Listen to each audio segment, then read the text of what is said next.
Hey guys! Welcome back to my channel and this is Ellen. Magluluto po tayo ng picadillo. Ang una natin gagawin, mamarinate natin yung ating giniling. Half a kilo ng giniling. Lagyan natin siya ng kalamansi. 3 kalamansi lang nilagay ko. Pampatanggal lang sa lang. Mamarinate muna natin siya. Konti lang to ha. Kasi 2 lang nga kami dito. Minsan 3. So, ayan.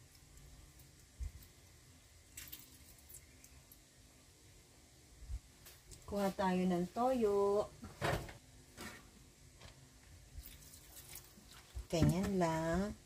Tapos, paminta. Marinate lang muna natin siya ng mga 30 minutes or habang hihiwa tayo ng sibuyas at bawang.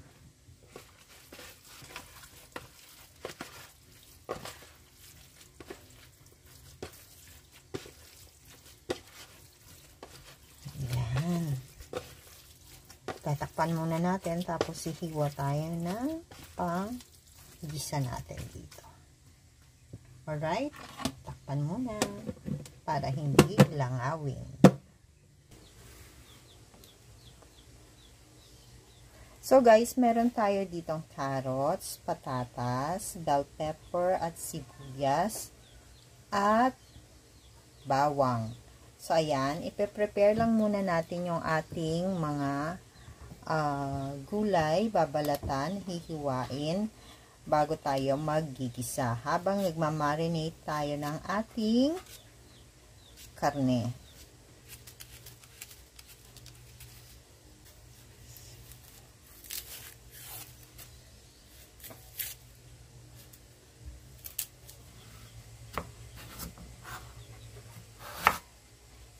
Gagayatin lang po natin to ng maliliit pa dice.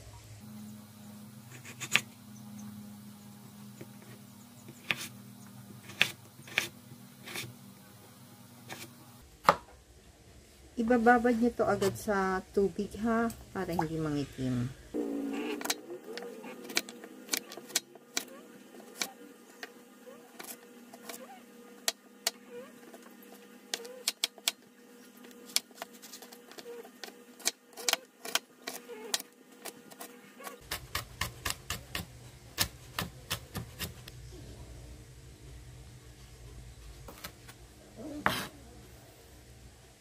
Yan guys, magigisa na tayo. Gagamit tayo ng mantika, paminta, asin, at tomato paste. Mag-iinit lang po tayo ng mantika. Lalagyan na natin yung sibuyas at bawang.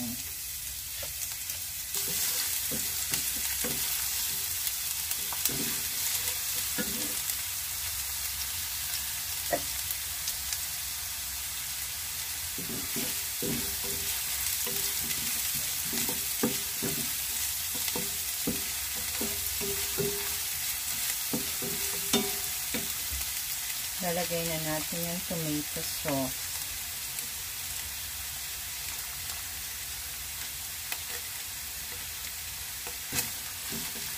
Lutuin natin yung tomato paste.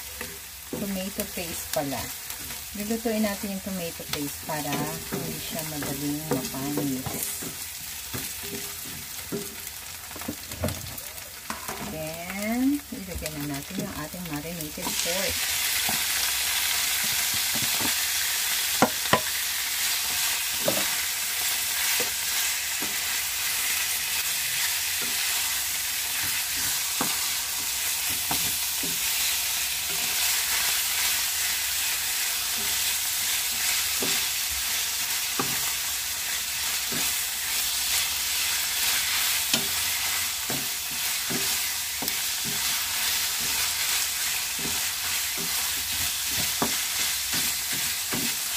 Tutustahin lang natin siya ng konti. Isa ito sa mga paborito ng anak ko noon, baunin sa school. Pag medyo tostado na siya, lalagyan natin ng konting tubig.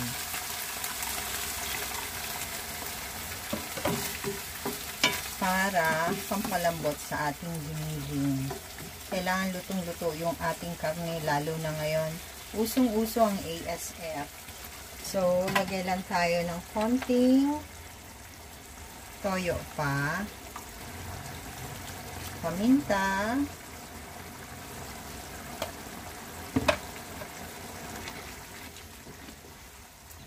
Maglalagay tayo ng Knorr cubes. Chicken cube ang ginagamit ko.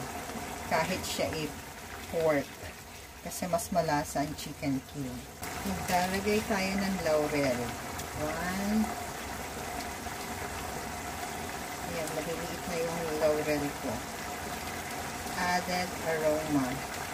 Ayan. Then, pakukuluin lang natin siya. Iigahin natin bago natin ilalagay yung patatas.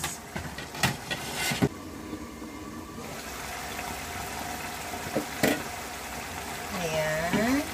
Pag ganyan na, pwede na natin ilagay yung ating patatas at carrots. Alright. Halo-halo lang.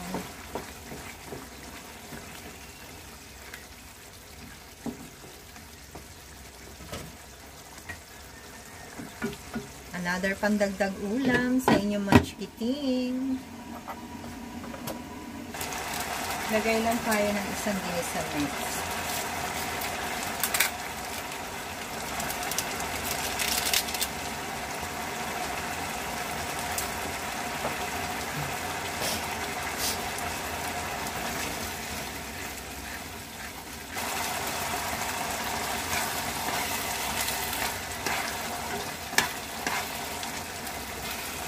Naglagay lang ako ng isang kutsarang asukal.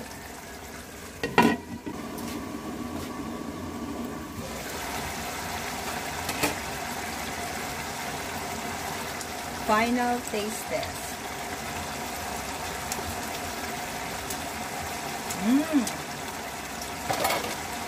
Ayun na talaga.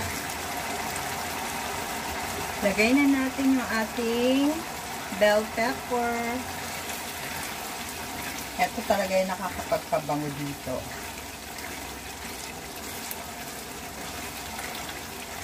Okay guys. Hindi ito picadillo kung wala itong pritong saging at pritong itlog. So, magpiprito muna tayo ng itlog at saging pagkatapos po nito. So, this is done, guys. Okay, guys. Ito na po ang ating picadillo. Kung nagustuhan nyo po ang video na to, and if you do, please click like, share, and subscribe na po kayo sa channel ko if you haven't subscribed yet. So, this is Ellen saying bye-bye. See you again next time. God bless everyone. Thank you for watching. So, guys, kain tayo. Ayan, ang ating picadillo.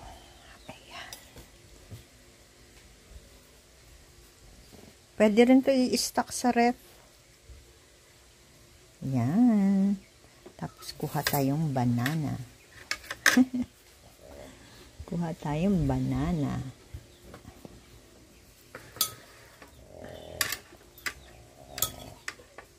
Yan guys. Kain tayo.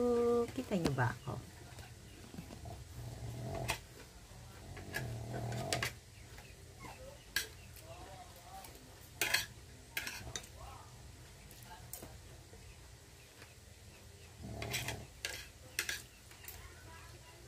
Pwede nyo ito i-stock sa ref, tapos gawin yung pambaon ng mga bagets.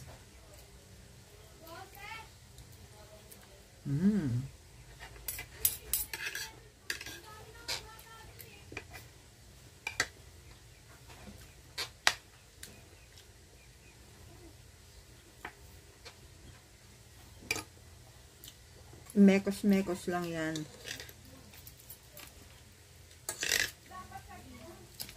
Mekos-mekos lang yan guys. Tapos, sabay sugo. Lap. Kain tayo. Sana try nyo rin to. Masarap talaga to. Yung iba naglalagay ng pasas.